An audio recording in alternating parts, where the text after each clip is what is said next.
Hello, my name is Emma Croft, and today I will be talking about the poem My November Guest by Robert Frost. The poem My November Guest is a poem about the personification of sorrow and the narrator's view of her. Robert Frost uses his brilliant imagery and word choice throughout this poem to establish that the poem is about the balance between sorrow and contentment, and that the narrator's sorrow is becoming more important to him than joy over the years. In the first paragraph, it becomes clear that sorrow will not let the narrator escape. She holds him captive, because she believes that pain and sadness are the best of her emotions, and that they can be as beautiful as day. She revels in darkness and death, like the withered trees, such as when she says she loves the bare, the withered tree, she walks the sodden pasture lane. Sorrow takes conventionally sad or depressing pictures and imagery and turns them into joy for herself. And the narrator, not altogether displeased with her presence, is clearly a fan of her holding him captive. He does not want to escape from sorrow.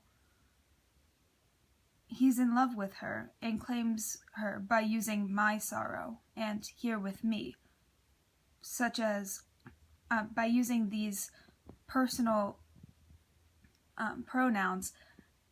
He lumps himself in with her and establishes a close relationship. Most likely, sorrow is merely another aspect of the narrator and is representing his or her melancholic side. The autumn rain, in my sorrow when she's here with me, thinks these dark days of autumn rain. Autumn rain is normally a symbol of fall and of witchy or mysterious occurrences. Fall is also the commencement of death, as seasons transition into winter.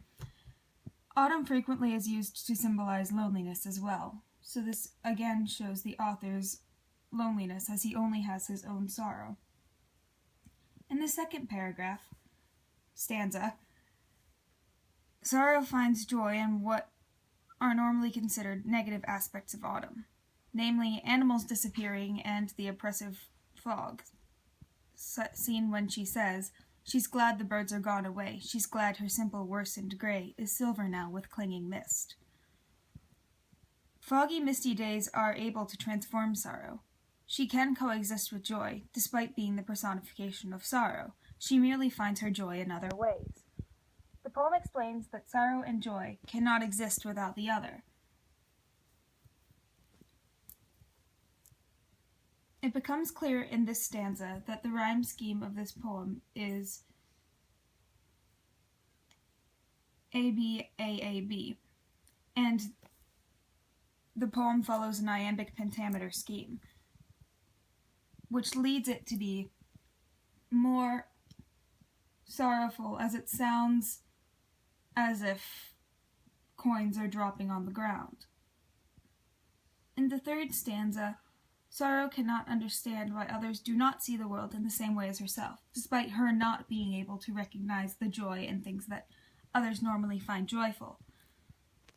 Others become depressed by the constant death of autumn and the muted dull colors of an evening in November. She can see the wonder and awe in these experiences readily. The narrator does not seem nearly as fascinated by the fruits as autumn, however, which sorrow finds sad, and she constantly asks him for why he doesn't love autumn as much as she. The narrator makes it clear, however, that this is not the case, because he emphasizes that she thinks I have no eye for these. So, by using the word think, the narrator establishes that he does have some interest in autumn's beauties. This is important because most of the poem talks about sorrow and about pure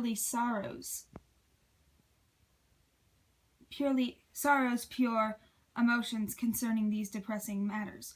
However, It becomes clear now that the narrator and sorrow are one, as they share the same emotions and they share the same thoughts, and that sorrow is merely a personification of the narrator's more sad aspects, as mentioned before. Sorrow's joy is also hypocritical because despite her only seeing beauty in the sorrowful and melancholic aspects of fall and winter, she cannot see this joy that others experience as well. Many people find joy in the beauty of fall, even if it is dark, she just can't see it. So thus she is isolating herself away from the general populace, even though many people do find these things beautiful. She assumes readily that no one else will like what she likes, piggybacking on her name, Sorrow. In this way, the narrator may be trying to point out that most of the time, sorrow can be alleviated. Many people revel in sorrow, and thus the narrator does not have to be as alone as he is in this poem, as many others are experiencing the same emotions as him. In the final stanza, the narrator ends the poem by explaining that sorrow is wrong, and that he or she has come to appreciate the wonder that accompanies the third season of the year. Such as when the narrator says, "Not yesterday I learned to know the love of bare November days." It is clear that the narrator truly does love the same things that sorrow says he does not love as much as her. The narrator says that he cannot share these thoughts with sorrow, however, as it would merely cause her to question her own adoration, as she claims to so readily love the other aspects of fall more than him. Sorrow has grown to love darkness, and the narrator has grown to love darkness even more than her. This hints at hidden depression, as even sorrow cannot realize how entangled the narrator has become in autumn's darkness. The narrator is starting to lean away from joy, as he does not necessarily find joy in these aspects of November, unlike sorrow. He merely celebrates the sorrow of the matter, not the joy and the beauty.